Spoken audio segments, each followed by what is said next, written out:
Dear student, आज का जो टॉपिक है वह टॉपिक है आपका चर अचर संख्याएं और फलन, यानी वेरिएबल्स, कांस्टेंट एंड फंक्शन।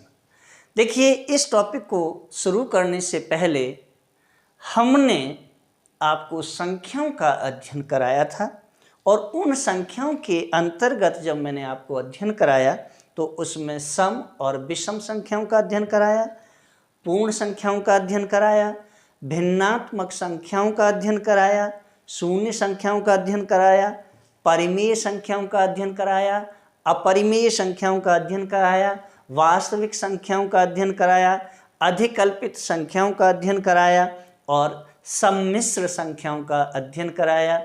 और इसके साथ आज हम जो टॉपिक लेकर के आए हैं वह हमारा जो टॉपिक है वह चर अचर संख्याएं और फलन, वेरिएबल्स, कांस्टेंट एंड फंक्शन है।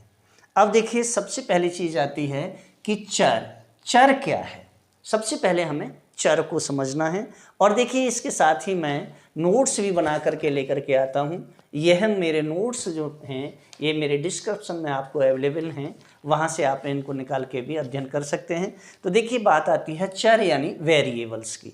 अब देखिए, बीजगणित में संबंधों को व्यक्त करने के लिए हम संख्याओं के स्थान पर प्रतीकों यानी सिंबल्स का उपयोग करते हैं। और जब हम सिंबल का उपयोग करते हैं तो ऐसा प्रतीक जिसके अनेक मूल्य हों उन्हें हम चर कहते हैं, जबकि ऐसा प्रतीक जो केवल एक ही मूल्य ले सके उसे हम अचर कहते हैं। देखिए, अगर अनेक मूल्य हैं तो वह चर है और अगर उसका एक ही मूल्य है तो वह अचर राशि है।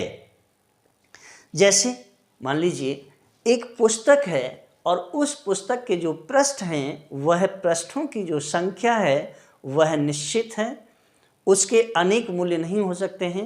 यानी अगर किसी एक बुक में 150 पृष्ठ हैं तो वह अचर है। पृथ्वी का भार अचर है क्योंकि इसका केवल एक ही मूल्य है और जब इसका पृथ्वी का भार का जो मूल्य है वह एक है तो इसे हम अचर राशि बोलते हैं। एक वृक्ष की ऊंचाई एक निश्चित समय में क्या होता है, अचर होती है, किंतु कुछ अवधि में वह बदलती रहती है और जब वह कुछ अवधि में बदलती रहती है तो उसके अनेक मूल्य हो सकते हैं और जब इसके अनेक मूल्य होते हैं तो वह चर राशि होती है। यदि हम वृक्ष की ऊंचाई को x राशि द्वारा व्यक्त कर दें, वृक्ष की ऊंचाई को किससे, x से अगर हम व्यक्त करें तो क्या होगा, यह चर राशि होगी। अब बात ये आती है कि अर्थशास्त्र में चर राशियों का और अचर राशियों का उपयोग कहाँ किया जाता है। तो देखिए, चर राशियों का उपयोग, अचर राशियों का उपयोग, जैसे अगर हम मांग और मूल्य को लें तो देखिए, मांग और मूल्य का जब हम अध्ययन करते हैं तो मांग मूल्य के साथ हमेशा ही क्या होती है, बदलती रहती है और जब यह बदलती रहती है तो जो मांग है वह एक चर राशि है। यदि एक चर राशि जो x है वह x के मूल्य विभिन्न अगर होते हैं तो जैसे विभिन्न क्या हों, मान लीजिए 1, 2, 3, 4 ... बहुत सारे हो सकते हैं। जब ये हैं तो इन मूल्यों का जो समूह है उस समूह को क्या करते हैं हम, उस राशि यानी जो x है, x राशि का जो ये जो समूह है इसी हम बोलते हैं x राशि का परास। क्या बोलते हैं, परास यानी रेंज। अब देखिए, x कैसी राशि है, चर राशि है, तो x के मूल्य ज़्यादा हैं इसलिए यह परास यानी रेंज है और इस प्रकार किसी भी राशि के जितने भी मूल्य हो सकते हैं उनका जो समूह है उस समूह को हम क्या बोलते हैं। अब देखिए समूह, और समूह को हम बोलते हैं सेट। समूह को क्या बोलते हैं, सेट बोलते हैं। अब जो सेट है, इस सेट का क्या है, एक डोमेन भी है। सेट क्या है, सेट किसका, इस राशि का क्या होगा, डोमेन होगा। क्या, डोमेन। यानी एक्स चर राशि के जो समूह हैं वह परास, इन्हें हम रेंज बोलते हैं, और जो परास हैं, रेंज हैं, इनका जो समूह होता है उसे हम समूह को सेट बोलते हैं। और समूह जो है उसका डोमेन होता है। क्या होता है, डोमेन। और इसे हम डोमेन भी कहते हैं चूंकि एक अचर राशि का एक ही मूल्य होता है, चाहे वह हमें ज्ञात हो या नहीं हो, अतः उसके डोमेन में भी एक ही संख्या होती है। डोमेन में क्या होती है, एक ही संख्या होती है। बीजगणित में चर राशियों के लिए, अब देखिए बीजगणित में क्या होता है, चर राशियां जो दी हुई हैं, विशेष तौर पे मैं आपको यहाँ एक नई चीज बता रहा हूं कि बीजगणित में जो चर राशि हैं, इन चर राशियों को अंग्रेजी की जो वर्णमाला है उस वर्णमाला के क्या, एक्स, वाई और जेड, क्या, एक्स, वाई, जेड लास्ट वाले शब्दों का, अक्षरों का हम उपयोग करते हैं। यानी एक्स, वाई, जेड वर्णमाला के अंत के अक्षरों का उपयोग करते हैं। वहीं अचर राशियों के लिए बीजगणित में क्या होगा, अचर राशियों के लिए क्या करेंगे, जहां अचर राशि हैं उन अचर राशियों के लिए वर्णमाला के शुरू के ए, बी, सी इन अक्षरों का उपयोग करते हैं। किसमें, प्रतीकों के रूप में हम अचर राशि में वर्णमाला के शुरू के अक्षर, यानी वर्णमाला के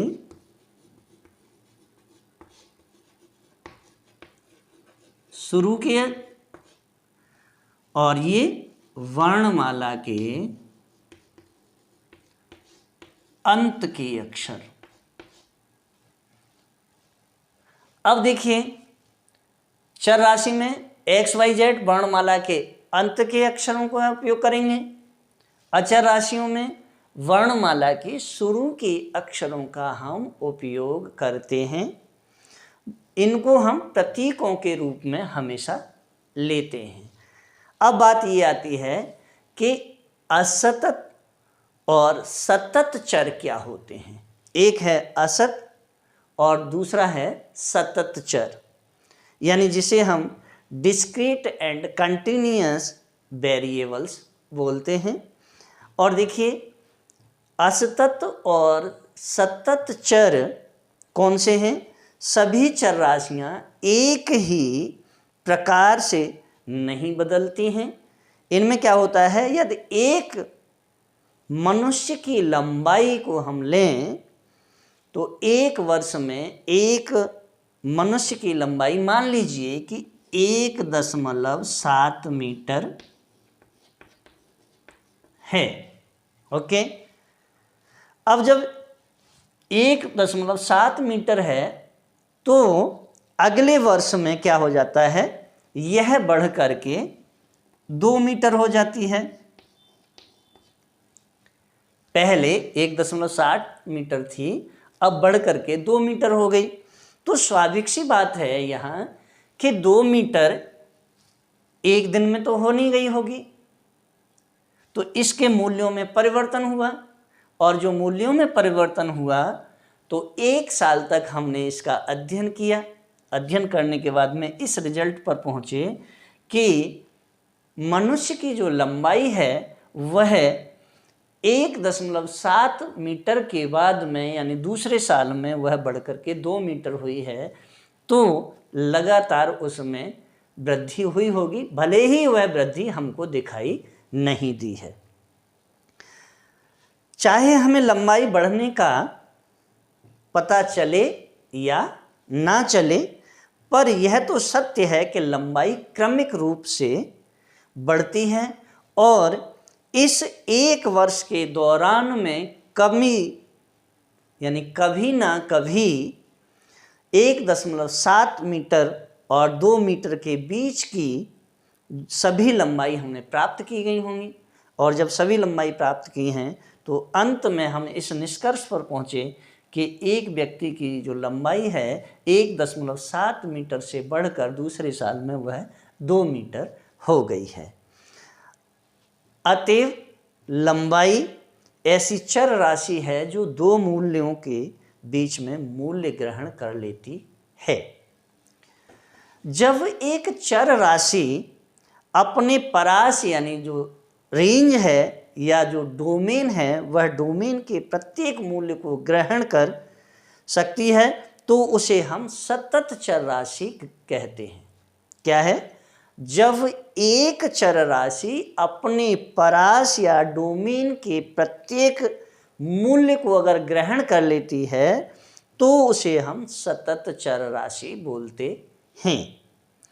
किसी अवधि में छात्र के भार में परिवर्तन भी एक सतत चर राशि है। इसी प्रकार मोटर कार का हम उदाहरण देते हैं। मान लीजिए मोटर कार की जो गति है वह गति भी एक सतत चर राशि है, क्योंकि यह शून्य से एकाएक अधिक गति पर नहीं पहुंच सकती है। इस प्रकार कार की बिक्री का हिसाब लें तो मान लीजिए कार की जो बिक्री है उसमें वह भी बदलती रहती है, हर महीने बदलती रहती है। अतः कार भी जो बिक्री है वह केवल क्या होगा? धनात्मक पूर्ण संख्या होगी। कैसी? धनात्मक पूर्ण संख्या में हो सकती है। मान लीजिए बिक्री क्या है? 5 धन 2 बराबर 7। 5 धन 2 यानी पहले 5 बिकी हैं, अगले महीने में 2 और बिक गई तो 7 बिक गई।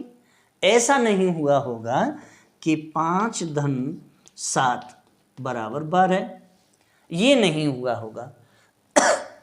5 के बाद में यानी इसमें भी चेंजिंग हुए होंगे, जैसे 5, 6, 7, 8, 9, 10, 11, 12, इस तरह से क्रमिक रूप से इसमें चेंजिंग हुए होंगे। तो यहाँ देखिए बिक्री में जो 5 धन 2 बराबर 7 कार या 5 धन 7 कार, 5 धन 7 बराबर 12 कार तो नहीं हो सकती है। ऐसा तो किसी भी कंडीशन में नहीं हुआ होगा, क्योंकि 5 के बाद डायरेक्ट 7 हो गए, बढ़ गई हों, एकदम नहीं हुआ होगा। तो 5 के बाद में 6 हुई होंगी, 6 के बाद 7, 7 के बाद 8, 8 के बाद 9, 9 के बाद 10, 10 के बाद 11, 11 के बाद 12। इस तरह से इसका क्रमिक जो वो है बिक्री है वह बड़ी होगी। अब बात ये आती है कि औसत बिक्री 5 से 10 के बीच में रहती है, तब कार की जो बिक्री है वह बिक्री एक चर राशि है जो 5 से 10 के बीच के सभी मूल्यों को ग्रहण तो करती है, लेकिन मूल्य ग्रहण नहीं, 10 के बीच के सभी मूल्य ग्रहण नहीं कर सकती है। यह कुछ ही मूल्यों को ग्रहण कर सकती है, और जो मैंने आपके समक्ष बताए हैं कि 5, 6, 7, 8, 9, 10, 11, 12 बड़े होंगे। धनात्मक पूर्ण संख्या होगी। यह कौन सी होगी? धनात्मक पूर्ण संख्या। क्या है? धनात्मक पूर्ण संख्या। ओके, अब देखिए जब ये धनात्मक पूर्ण संख्या है तो इस प्रकार यह जो राशि है यह चर राशि सतत नहीं है। यह एक मूल्य से दूसरे मूल्य पर छलांग लगाती है, अतः ऐसी चर राशि को हम असतत चर राशि यानी डिस्क्रीट वेरिएबल्स कहते हैं। ओके, अब बात आती है कि भाई जब ये स्थिति है तो चर के बाद में फिर हम पहुंचते हैं चर, अचर, अब आते हैं हम फलन पर। किस पर? फलन। तो चलिए अब हम फलन का अध्ययन करते हैं।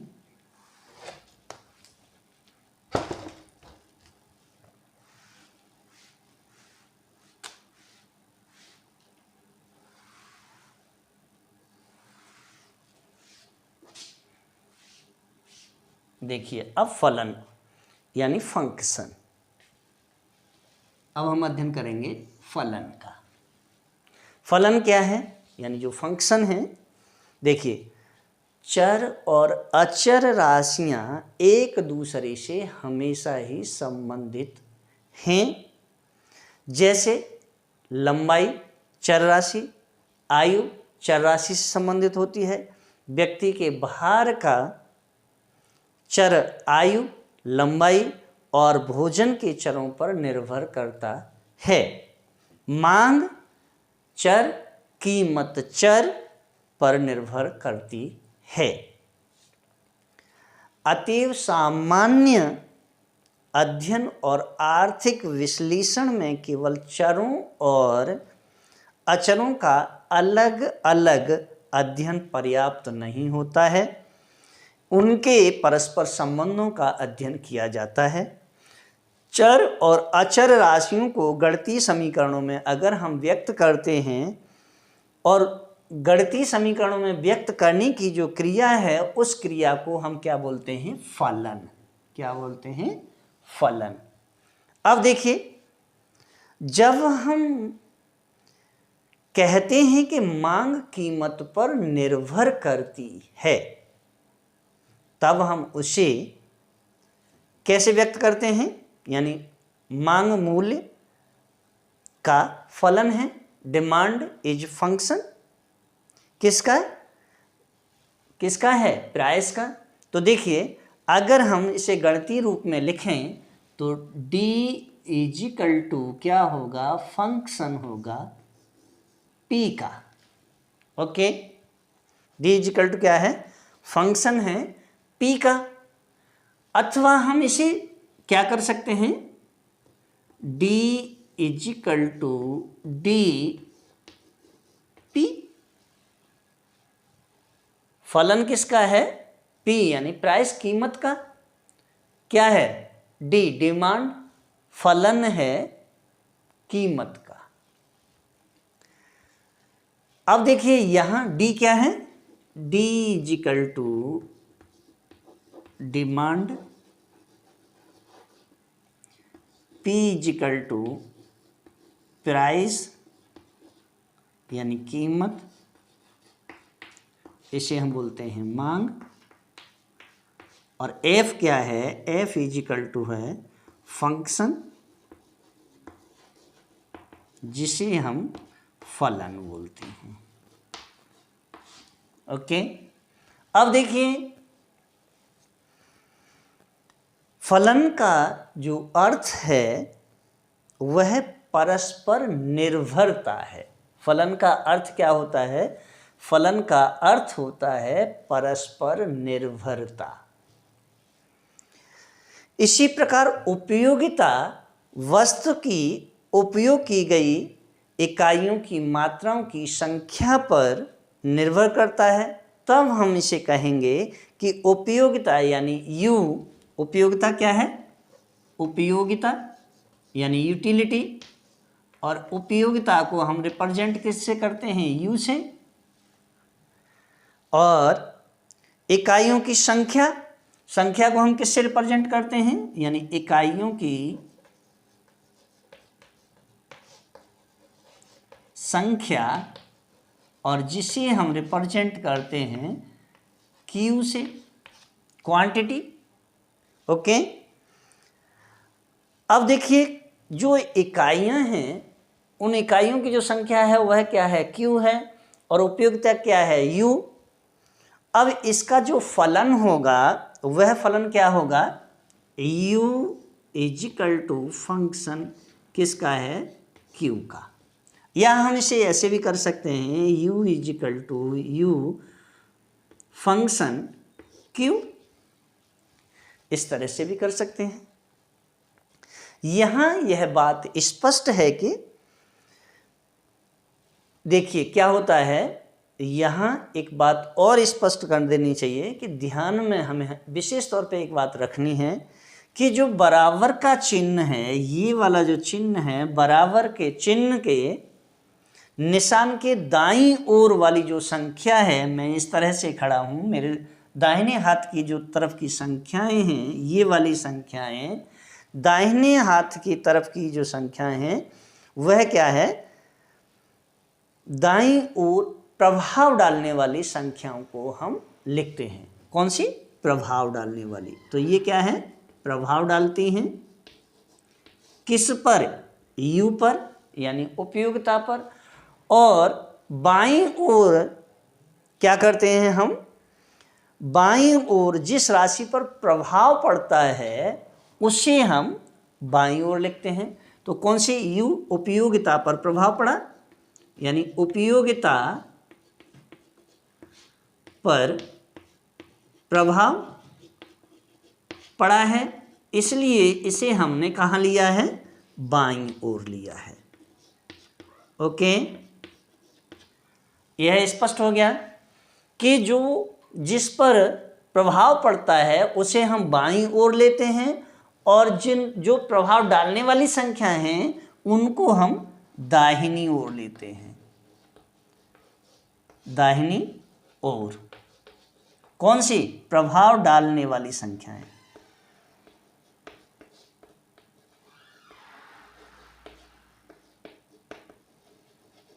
प्रभाव डालने वाली संख्याओं को हमेशा दाहिनी ओर लेंगे, और जिस वस्तु पर प्रभाव पड़ता है उसे हम बाईं ओर लेंगे।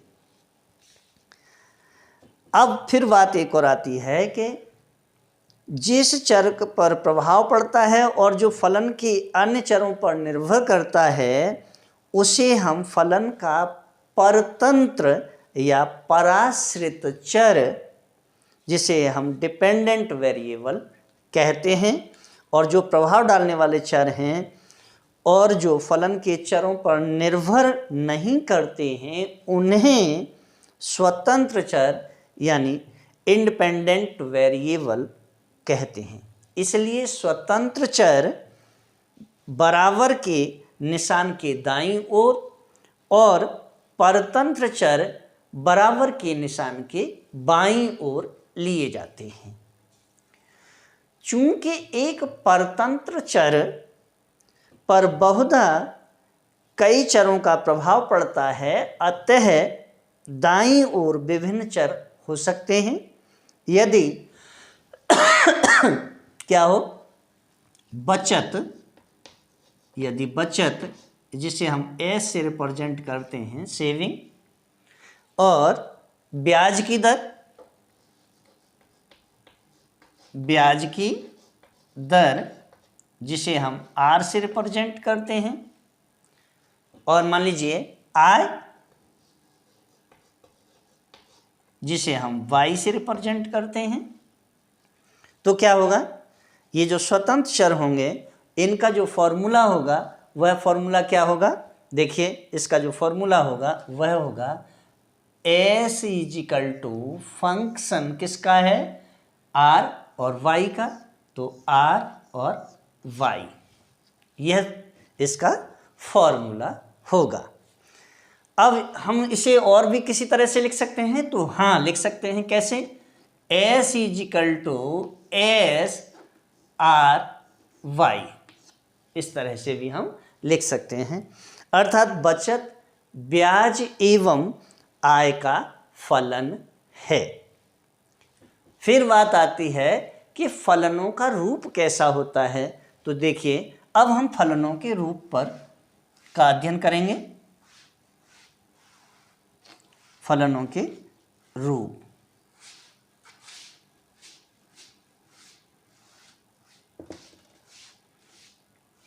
देखिए फलनों का रूप, तो जो फंक्शन है उन फंक्शन का क्या होगा, जो फॉर्म्स हैं उनकी जो फलन है उन फलनों का जो रूप है वह कोई भी फलन हमें दो बातें बताता है।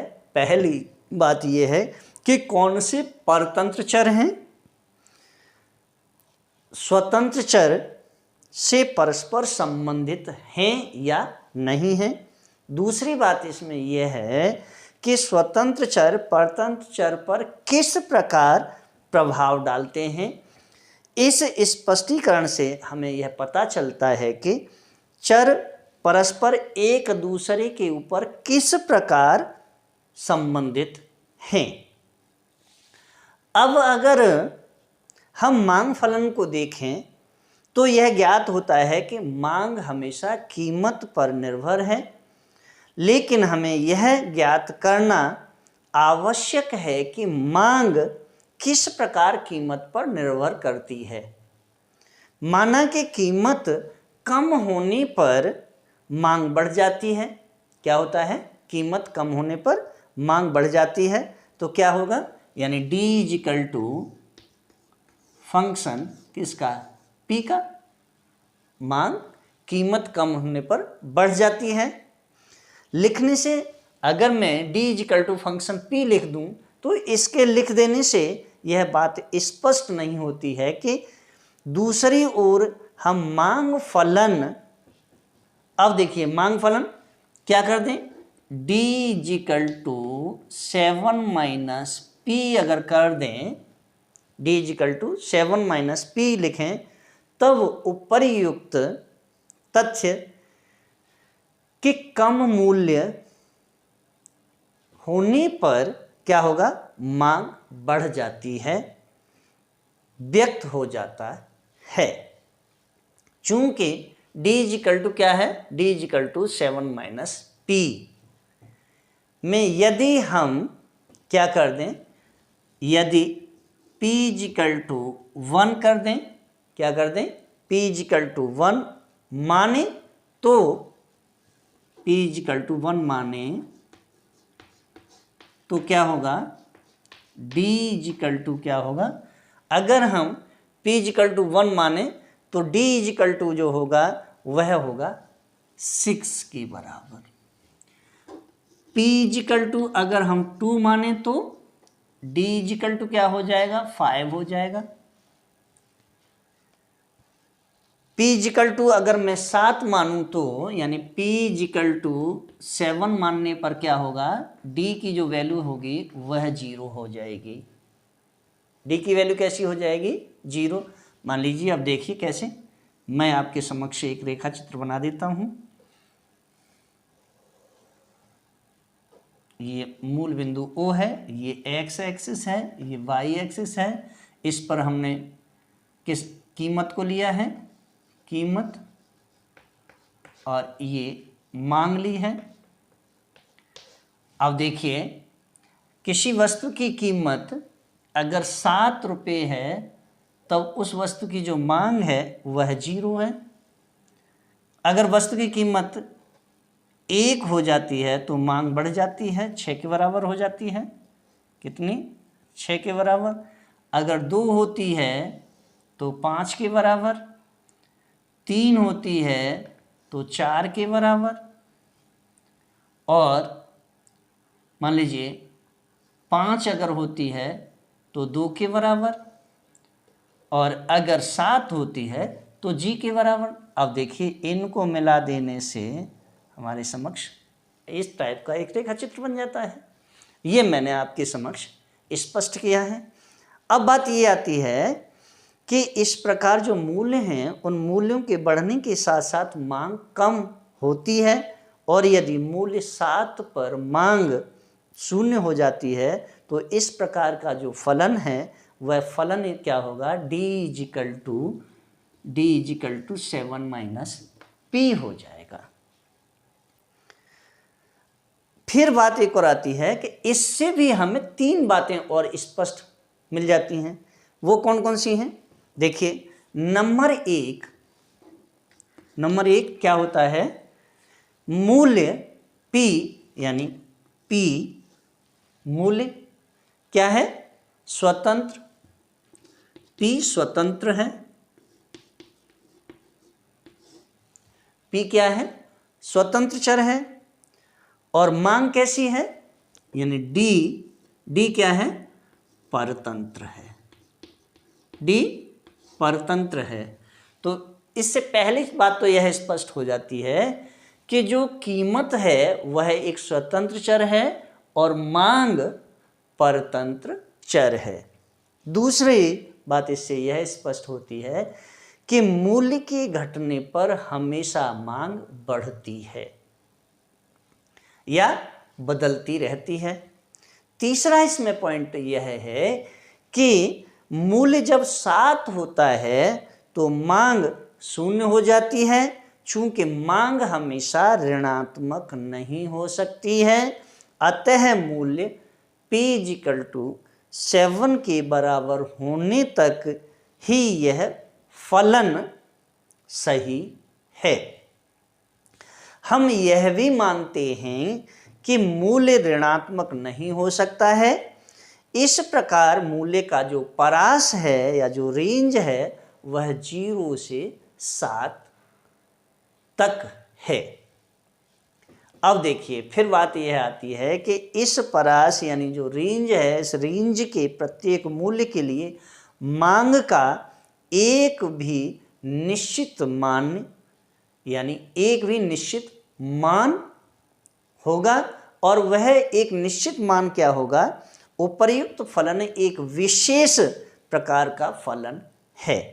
यह एक रैखिक अथवा एक घातीय लाइनर फलन कहलाता है। चूंकि अर्थशास्त्र में सभी संबंध रैखिक या एक घातीय फलनों द्वारा नहीं समझाया जा सकते हैं, अनेक संबंधों को व्यक्त करने के लिए अथवा व्यक्त करने हेतु हमें क्या करना होता है? अरैखिक अथवा निम्न प्रकार के फलनों का उपयोग किया जाता है। अब देखिए कितने फलन हैं यह, और मैं आपके समक्ष स्पष्ट कर देता हूं। तो जो फलन हैं, देखिए फलन कितने प्रकार के होते हैं? फलन जो होते हैं वह 6 प्रकार के होते हैं। पहला कौन सा है? नंबर 1 अचर फलन। कौन सा है? अचर फलन। और अचर फलन जो होता है वह क्या होता है? y = k। क्या होता है? अचर फलन यानी y = k और ब्रैकेट में k क्या होगा? k एक अचर संख्या होगी। कैसी होगी? अचर संख्या। ओके, तो पहला तो ये हो गया। दूसरा देखिए, अब दूसरा फलन कौन सा है? दूसरा फलन है द्विघातीय फलन। कैसा है? द्विघातीय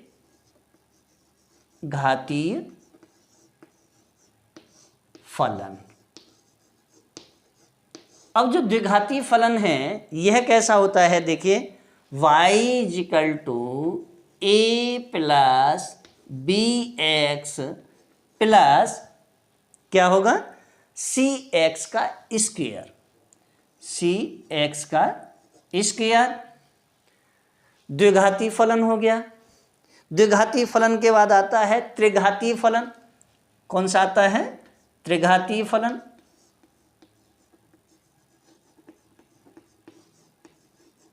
त्रिघातीय फलन। और त्रिघातीय फलन जो होगा वह होगा y = a + bx plus cx का स्क्वायर प्लस dx का क्यूब। ओके, यह त्रिघातीय फलन है।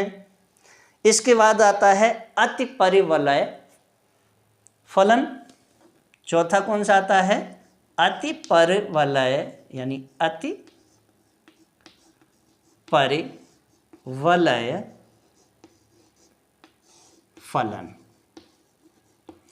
अतिपरिवलय फलन होता है ये कैसा होता है, ये देखिए अतिपरवलय फलन होता है, यानी y इजिकल टू क्या होगा, y is equal to a upon x, y is equal to क्या होगा, a अपॉन एक्स होता है।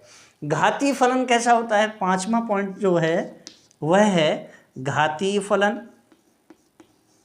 अब देखिए घातीय फलन क्या होता है, घातीय फलन को हम कैसे ज्ञात करते हैं, घातीय फलन होता है आपका y इजिकल टू b की घात x, b की घात x हो जाता है।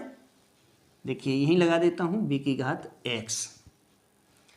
इसके बाद आता है छठा जो फलन है आपका, वह है छठा फलन है लघु गणकीय फलन।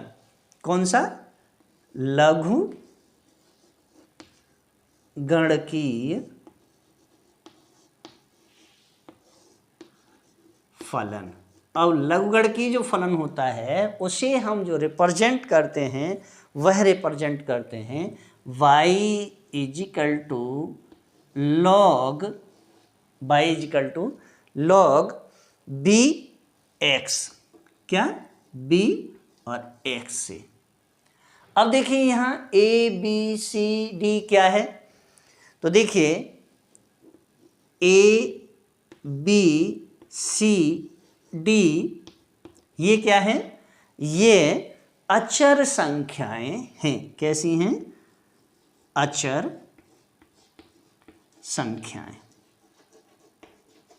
ओके, ये अचर संख्याएं। अब देखिए अचर फलन, द्विघाती फलन, त्रिघाती फलन, अतिपरवलय फलन, घातीय फलन, लघु गणकीय फलन, इन सभी का हम, ये जो फलन मैंने दिए हैं इन सभी फलनों का हम अध्ययन निर्देशांक ज्यामिति के अंतर्गत करते हैं। किसके अंतर्गत करते हैं, निर्देशांक ज्यामिति के अंतर्गत। फिर बात ये आती है कि फलन भी मैंने आपको बता दिए हैं, अब बात आती है कि रेखा चित्रों को हम कैसे खींचते हैं। तो देखिए रेखा चित्रों का हम अध्ययन करते हैं। चलिए देखिए रेखा चित्रों का अध्ययन करने के लिए क्या होगा,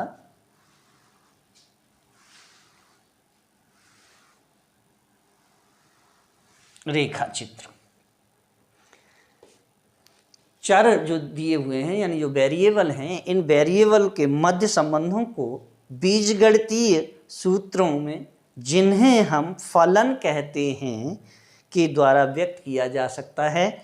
बहुधा इन संबंधों को रेखा चित्र द्वारा भी स्पष्टता से व्यक्त किया जा सकता है। और विशेषकर क्या होता है, जब संबंध केवल दो चरों के मध्य हों तो कैसे करते हैं। तो देखिए रेखा चित्र जो दिया है या रेखा चित्र हम जो बनाते हैं, उस रेखा चित्र में क्या होता है कि जो संबंध रेखाएं हैं, रेखा चित्र हमेशा क्या होता है, रेखा चित्र संबंध रेखाओं द्वारा व्यक्त होते हैं। क्या, किसके द्वारा, संबंध रेखाओं के द्वारा व्यक्त होते हैं। और रेखाएं किससे बनती हैं, बिंदुओं से हमेशा रेखाएं बनती हैं। एवं बिंदुओं का रेखा चित्रों में कैसे आलेखन, जिसे हम प्लॉट बोलते हैं, कैसे हम इनका आलेखन करते हैं वह हम समझते हैं। तो देखिए कैसे समझेंगे। मान लीजिए कोई एक B जगह दी हुई है, B पॉइंट है, और एक क्या है, O जगह दी हुई है। हम O से O से B की दूरी कैसे ज्ञात करें, यह हमारे समक्ष एक बड़ी समस्या है। हमें दिशाओं का ज्ञान नहीं है, तो सबसे पहले हमें दिशाओं का ज्ञान करना होता है। मान लीजिए B है और B पॉइंट पर हमें किसी भी तरह से पहुंचना है, तो एक स्थिति तो ये बनती है कि वही डायरेक्ट सीधी रेखा खींच ली जाए,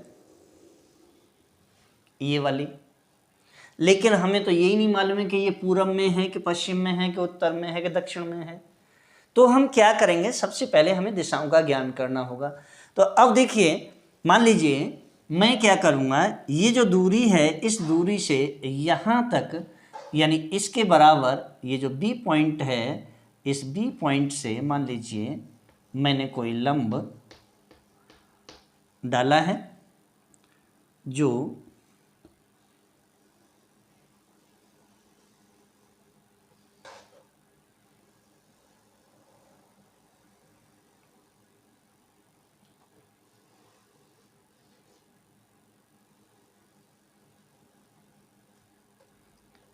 ये पहले हमने, अब देखिए O और B, लेकिन यहाँ या तो हमें इसके बारे में पता होता, अब हमें पता ही नहीं था, तो हम क्या करेंगे, सबसे पहले C तक पहुँचेंगे, यानी इसकी दूरी तक। तो यहाँ से यहाँ तक पहुँचे हम O से C तक।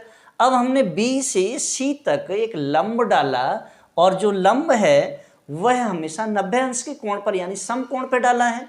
तो हम कहाँ से O से C तक पहुँच गए और C से B पर पहुँच जाएंगे। एक स्थिति ये भी है कि B से O पर भी आ सकते हैं। तो देखिए O दिया है और आपके समक्ष C दिया है, B दिया है। अब बात ये आती है कि साधारण जीवन में किसी निर्दिष्ट स्थान पर पहुंचने के लिए उनकी दिशा का ज्ञान होना सबसे पहले आवश्यक होता है। दूसरी बात ये आती है कि रेखा चित्र जो मैंने आपके समक्ष बनाया है, इस रेखा चित्र में O से स्थान B तक जाने के लिए, यानी O से B तक जाने के लिए या तो OB डायरेक्ट हम खींच लें, OB दिशा का ज्ञान हमें आवश्यक हो। अब ज्ञान है ही नहीं तो क्या करेंगे, हम यह भी कह सकते हैं कि दाईं तरफ OC की जो दूरी है, कौन सी, O और C की दूरी, इस OC की दूरी तक जाकर लंब रूप में C और B, यानी C और B दूरी तक जाने से हमें B स्थान पर पहुंच जाते हैं। इस प्रकार बिंदु जो B है, कौन सा बिंदु B, यह बिंदु B का ज्ञान करने से या बिंदु B का ज्ञान करने के लिए क्या होगा, दो दूरियां कौन कौन सी, OC और BC। तो OC और BC या CB ज्ञात होनी चाहिए। कोण, अब देखिए यहां कोण कौन सा बन गया, OB और C, ये कोण बन गया OBC या OCB, या क्या हो जाएगा OCB, ये भी हो सकता है। तो कोण OBC कैसा है, यह 90 अंश का है। कैसा, समान है, और जब समान है तो ये 90 अंश का होगा। कैसा होगा, 90 अंश का। ये देखिए ये कोण 90 अंश का है। साधारण जीवन में इसी व्यवहार को रेखा चित्र में प्रयुक्त किया जाता है। फिर बात ये आती है कि किसी भी बिंदु B की स्थिति एक दिए हुए बिंदु O से मापी जाती है, और इस O बिंदु को मूल बिंदु कहते हैं। हम क्या कहते हैं, O बिंदु को हमेशा मूल बिंदु कहते हैं। और O बिंदु से दाईं ओर जाने वाली जो सरल रेखा है, इस सरल रेखा को हम क्षैतिज क्या बोलते हैं, इसे क्षैतिज रेखा। कैसी, क्षैतिज रेखा, यानी वर्टिकल रेखा या क्षैतिज अक्ष, वर्टिकल एक्सिस बोलते हैं। और ये इसे हम हमेशा किससे रिप्रेजेंट करते हैं, एक्स से या OX। तो जो क्षैतिज अक्ष है उसे हम OX से रिप्रेजेंट करते हैं। O बिंदु से X अक्ष से समकोण पर जो खींची गई रेखा है, ये वाली, इस रेखा को हम बोलते हैं ऊर्ध्वाधर अक्ष। कैसा, ऊर्ध्वाधर अक्ष। और ऊर्ध्वाधर अक्ष को हम क्या बोलते हैं, वर्टिकल एक्सिस। और जो वर्टिकल एक्सिस होता है इसे हम Y या ओ वाई से रिप्रेजेंट करते हैं, यानी ओ वाई से प्रदर्शित करते हैं। फिर बात ये आती है कि हम किसी बिंदु P, अब देखिए यहाँ एक और नया मैं रेखा चित्र आपके समक्ष बनाता हूँ कि हमें किसी एक बिंदु की दूरी को पता करना है। देखिए इसे मैं हटा लेता हूँ यहाँ से। अब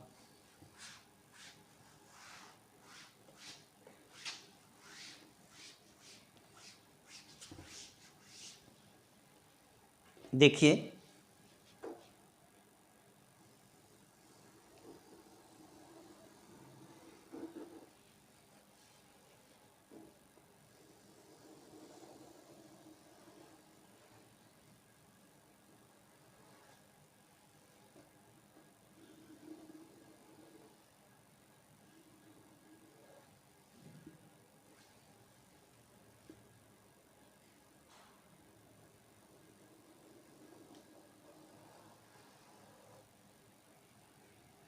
ये मूल बिंदु है O, ओके।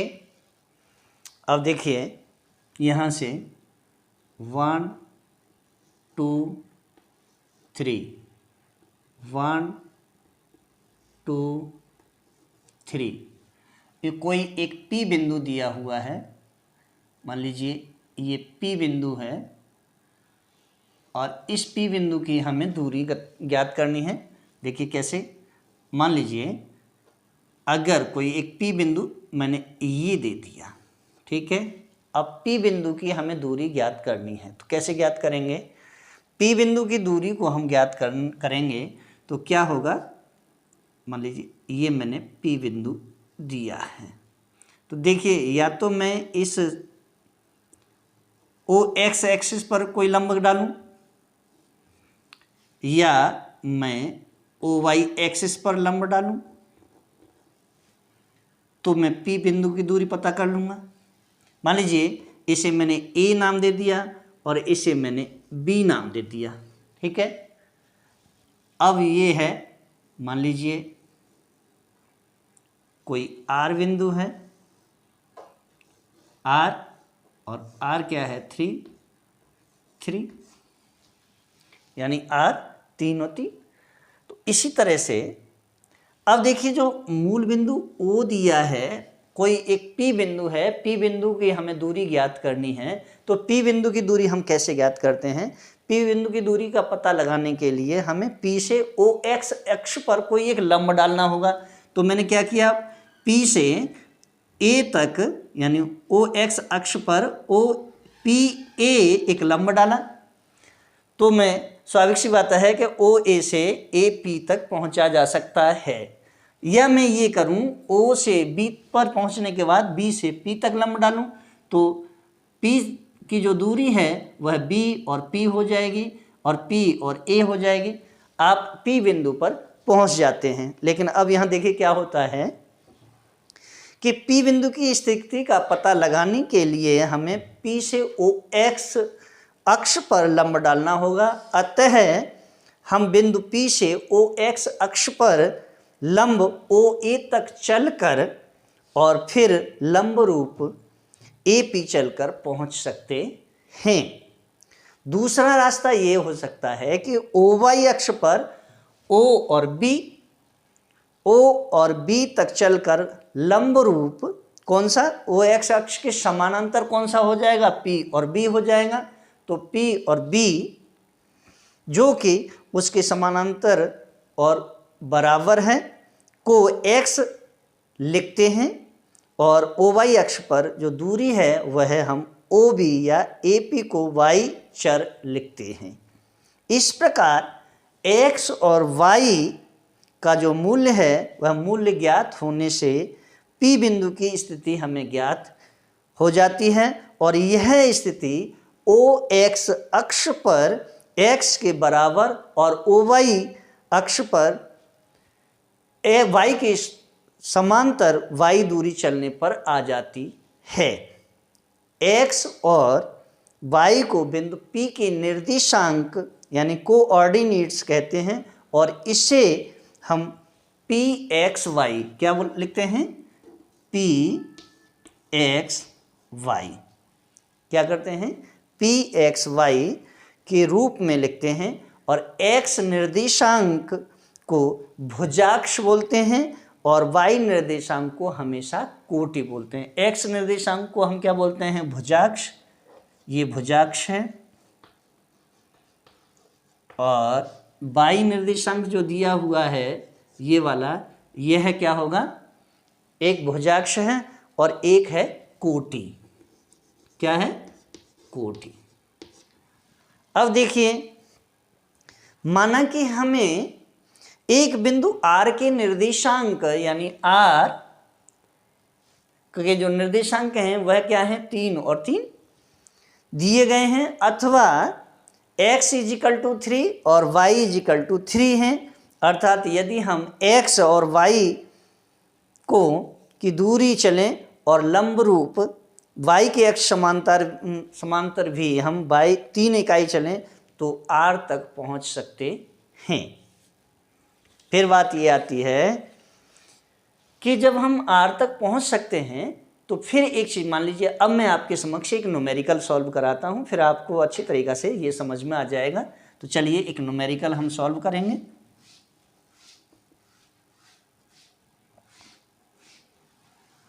देखिए न्यूमेरिकल क्या है। माना कि हमें निम्नलिखित सारणी दी हुई है और हम P1, P2 और P3 का आलेखन करना है। क्या, अब देखिए बिंदु क्या है, बिंदु P1, P2 और P3 दिए हैं, ये हमें एक टेबल दी हुई है। और देखिए x क्या है, x क्या बोला, भुजाक्ष है, तो इसे हम भुजाक्ष लिख लेते हैं, x भुजाक्ष। और y क्या है, y कोटि है, y कोटि, x भुजाक्ष y कोटि। देखिए अब क्या है, P1 को लेते हैं, लेकिन अब देखिए P1, P2, P3 के हमें ज्ञात करना है। मान लीजिए P1 दिया हुआ है हमें 2 और 3, क्या दिया है, 2 दिया है और 3 दिया है, ओके। P2 दिया है, P2 की जो दूरी है वह दी है -4 और 0, ये हमें ज्ञात करना है। P3 को निकालना है, P3 दिया है हमें -2 और -5, -2 -5। अब देखिए हम कैसे कैसे ज्ञात करेंगे। x में क्या आएगा, x में 2 -4 और -2। y में यानी कोटि क्या होगी, तो कोटि होगी 3 0 -5। अब हमें इनका आलेखन करना है, तो आलेखन कैसे करेंगे, देखिए अब आलेखन आपके समक्ष में करता हूं। इसके लिए देखिए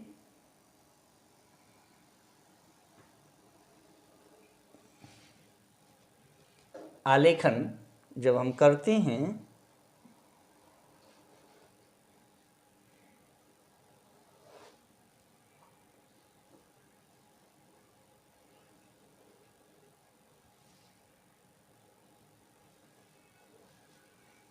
देखिए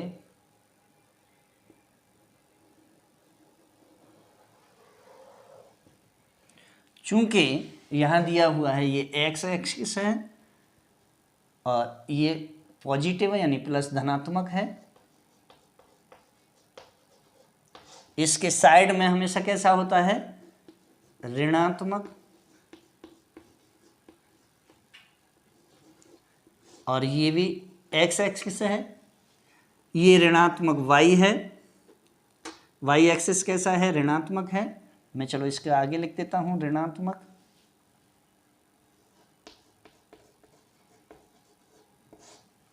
और ये धनात्मक है। अब देखिए ये y एक्सिस, ये धनात्मक, यानी चलो सिंबल लगा देता हूं, ये धनात्मक, ये धनात्मक, ये ऋणात्मक और ये भी ऋणात्मक है। अब देखिए P1, 2 और 3, मान लीजिए ये मूल बिंदु हमारा O है, 1 2 3 4 5 6, 1 2 3 4 5 6। इसी तरह से इधर भी ले लेते हैं, 1 2 3 4 5 6।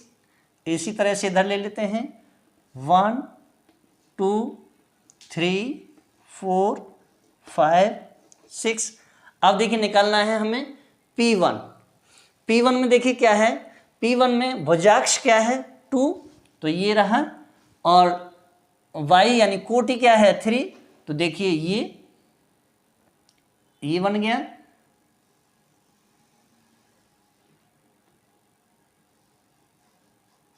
ये अब ये जो P है, इस P की जो दूरी है, P को हम कैसे ज्ञात करते हैं, P2 और 3 हो गया, P1 निकाल दिया।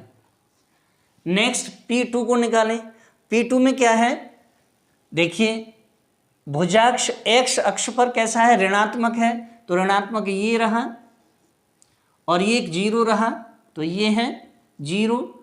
अब देखिए यहाँ से यहाँ तक की जो दूरी है, यह दूरी क्या होगी, P2 क्या होगा, -4 और 0, ये निकल गया। नेक्स्ट क्या है, P3 को ज्ञात करना है। P3 को हम कैसे ज्ञात करेंगे, तो P3 में भुजाक्ष कैसा है, -2 है, तो ये -2 रहा, और -5 ये रहा, तो देखिए यहाँ से यहाँ तक की जो दूरी है ये कैसी है, ये P3 क्या होगा, -2 और -5 निकल गया। मैंने आपके समक्ष इसको आलोपित कर दिया। अब देखिए यहाँ क्या है, कुछ निर्देशांक कैसे हैं, ऋणात्मक हैं। इसमें क्या है, कुछ निर्देशांक तो ऋणात्मक थे और कुछ निर्देशांक धनात्मक थे, तो मैंने ऋणात्मक को भी दिखा दिया और धनात्मक को भी दिखा दिया। जो y अक्ष पर भी थे और x अक्ष पर भी थे, उपर्युक्त तीनों ही बिंदुओं का मैंने आलेखन आपके समक्ष किया है। फिर नेक्स्ट एक पॉइंट आता है कि समीकरणों या फलनों को हम रेखाचित्रों द्वारा कैसे प्रदर्शित करते हैं। तो चलिए अब समीकरणों और रेखाचित्रों का निकालते हैं। चलिए मैं इसे हटा देता हूं।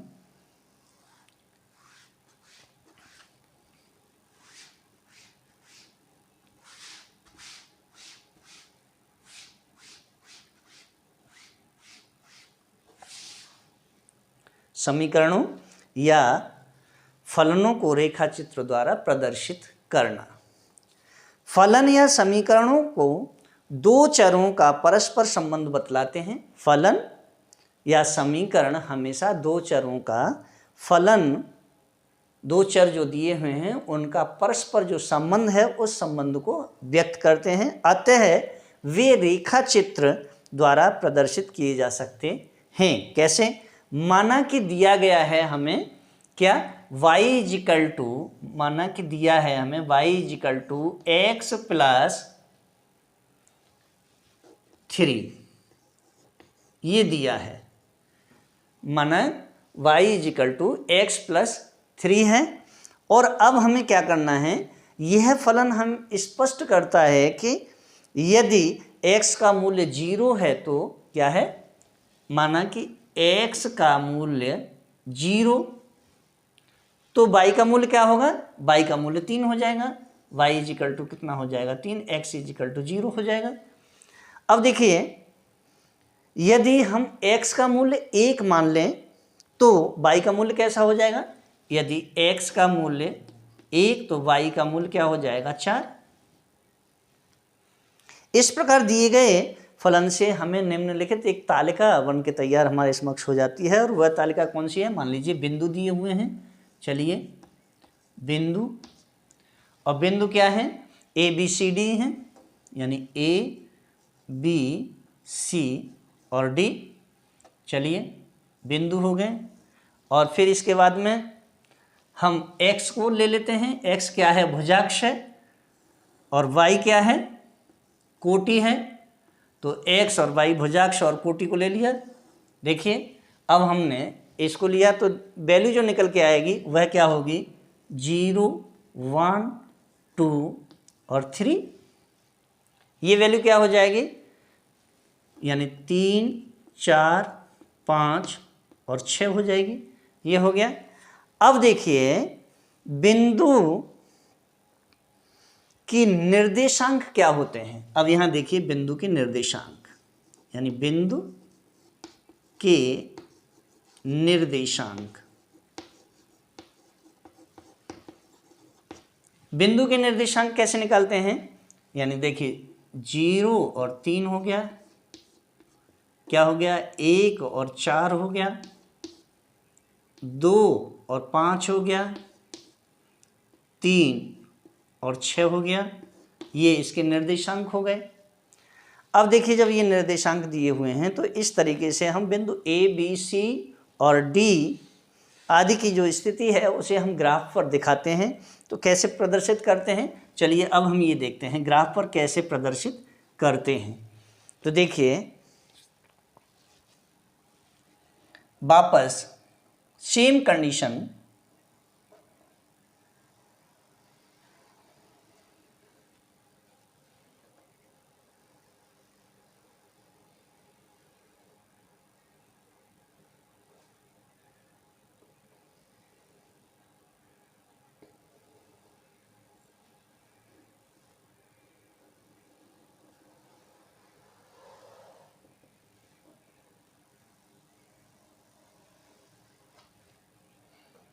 x x y y ये प्लस है, ये प्लस है, ये माइनस है, ये माइनस है। अब हमें करना क्या है, जो ए बी सी डी हैं इनको ग्राफ पर, चूंकि यह सभी बिंदु परस्पर कैसे हैं? संबंधित हैं। किससे? बिंदुओं को रेखाओं से मिला देने पर हमें क्या मिल जाएगा? एक बिंदु पथ मिलेगा। तो देखिए कैसे कैसे क्या करना है हमें, यानी 1, 2, 3, 4, 5, 6, 7, 1, 2, 3, 4, 5, 6, 7 और ये कैसा है? मूल बिंदु है O। अब हम सबसे पहले ए बिंदु को निकालते हैं। तो ए में देखिए पहले क्या है, यानी x 0 है, चलिए ये रहा 0, और y कैसा है? 3, तो ये बिंदु मिल गया एक। ओके, फिर इसके बाद में b कैसा है? 1, यानी 1 और 4, तो हमें ये बिंदु मिल गया। नेक्स्ट c क्या है? 2 और 5 है, तो 2 ये और 5 ये रहा। नेक्स्ट d कैसा है?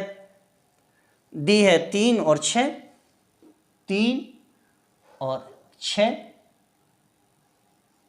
अब देखिए ये जो पॉइंट हैं, इन पॉइंटों को मैं अगर मिला दूं,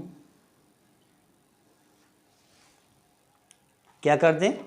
इन पॉइंटों को मैंने मिला दिया, यानी 1, 2, 3 और 4, यही है ना।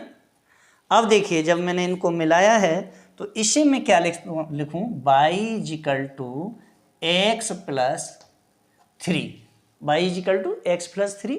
अब देखिए निकालें कैसे। पहले a बिंदु की क्या थी? 0, यानी a क्या है? 0 और 3। b बिंदु क्या है? b मैंने ये लिया, b में देखिए क्या है? b है 1, 4, तो b 1 और 4। c क्या है? c दिया है 2 और 5, तो देखिए c 2 और 5, और d क्या दिया है? d दिया है आपका 3 और 6।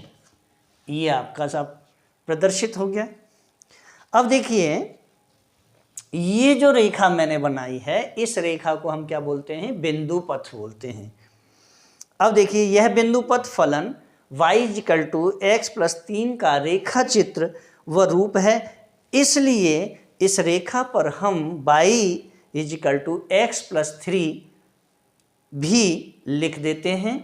और इसके साथ ही अगर आपको मेरा वीडियो अच्छा लगा हो तो वीडियो को लाइक करें, शेयर करें, कमेंट करें, बेल आइकन का बटन अवश्य दबाएं, साथ ही सब्सक्राइब करना ना भूलें। और अगला जो वीडियो मैं आपके लेकर के आऊँगा वह होगा फैक्टर यानी गुणनखंड का। धन्यवाद।